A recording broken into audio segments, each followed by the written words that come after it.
दोस्तों, चींटी दुनिया की सबसे छोटी प्रजातियों में से एक है। ये ऐसे जीव हैं जो अगर ऊंचाई से नीचे गिर जाएं तो भी ये वापस ऊपर चढ़ना नहीं भूलते। आपको बता दूं कि संसार में चींटियों की लगभग 15,000 से भी ज्यादा प्रजातियां पाई जाती है। ये चींटियां हमेशा एक लाइन में चलती हैं और अपने पीछे एक तरल पदार्थ छोड़ती है ताकि पीछे वाली चींटी उसके पीछे चलती रहे। लेकिन क्या आपको पता है कि इन चींटियों का जन्म कैसे होता है?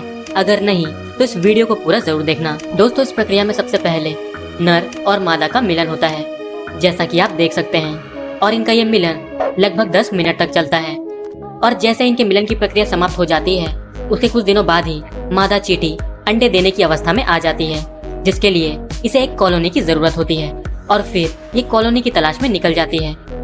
और जैसे ही मादा को चींटियों की कॉलोनी मिल जाती है, उसके बाद ये अंडे देने के लिए एक सुरक्षित जगह की खोज करती है। और जैसे ही इसे सुरक्षित जगह मिल जाती है, उसके बाद ये अंडे देना शुरू करती है। जैसा कि आप देख सकते हैं कि कितने शानदार तरीके से ये मादा अंडे दे रही है। अगर बात करें इनके अंडों की, तो ये छोटे, पारदर्शी, सफेद और चिपचिपे होते हैं और ये साइज में 1 mm तक होते हैं। आपको जानकर हैरानी होगी कि ये चींटियां लगभग 1 लाख से 3 लाख तक अंडे दे सकती हैं। और जैसे ही ये सारे अंडे दे देती है, उसके बाद इन अंडों की देखभाल श्रमिक चींटियां करती है। जी हाँ दोस्तों, जैसा कि हम सब जानते हैं कि चींटियों की एक कॉलोनी में सैकड़ों की तादाद में चींटियां होती हैं और यही चींटियां इन अंडों की देखभाल करती हैं। तो जैसे ही ये अंडे 1 से 2 हफ्तों के हो जाते हैं, उसके बाद ये लार्वा में बदलना शुरू होते हैं।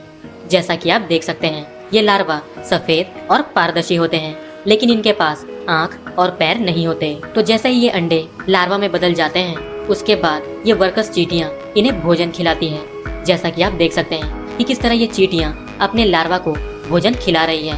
दोस्तों, शायद ही आपने इससे पहले चींटियों का ऐसा कोई नज़ारा देखा होगा।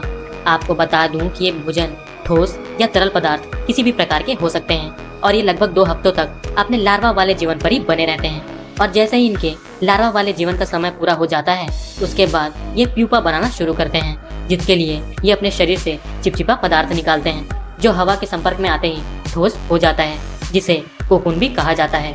ये कोकून सफेद या भूरे रंग के हो सकते हैं। और फिर 1 हफ्ता बीत जाने के बाद इस कोकून के अंदर एक वयस्क चींटी का विकास शुरू हो जाता है और इस समय इसके शरीर के विभिन्न भाग जैसे आँख, पंख, एंटीना और पैरों का विकास भी शुरू हो जाता है। दोस्तों, इस प्यूपा को उचित विकास के लिए स्थिर तापमान की जरूरत होती है ताकि अंदर पल रही चींटी को कोई भी परेशानी ना हो। और लगभग 30 दिनों के बाद वो समय आ ही जाता है जब चींटी पूरी तरह से वयस्क होकर प्यूपा से बाहर निकलती है।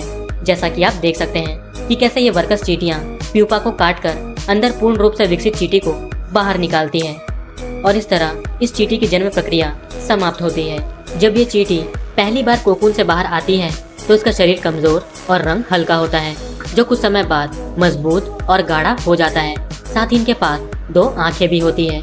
लेकिन हम सब जानते हैं कि चींटियां देख नहीं सकती, बल्कि वो अपने सिर पर मौजूद एंटीनास की मदद से अपने संचार के सारे काम कर लेती है। साथ ही इन चींटियों के पास 6 पैर होते हैं जो पूरी तरह से विकसित हो चुके होते हैं। और एक चीज जो इन्हें सबसे घातक बनाती है, और वो है इनके शक्तिशाली जबड़े, जो किसी को भी चोट पहुंचाने के लिए काफी है। अगर बात करें इनके जीवन काल की, तो इन वर्कर्स चींटियों का जीवन काल ज्यादा समय तक नहीं होता, बल्कि इन सबकी मुखिया रानी चींटी का जीवन काल 30 वर्षों का होता है, जो सबसे ज्यादा होता है। तो दोस्तों, उम्मीद करता हूँ कि आपको ये वीडियो पसंद आई होगी। अगर आपको वीडियो अच्छी लगी तो इस वीडियो को लाइक, शेयर और चैनल को सब्सक्राइब कर दीजिए। और इसी तरह की वीडियो देखने के लिए स्क्रीन पर आ रही वीडियोस या फिर डिस्क्रिप्शन में दिए गए लिंक को चेक कीजिए। मिलते हैं अगली वीडियो में।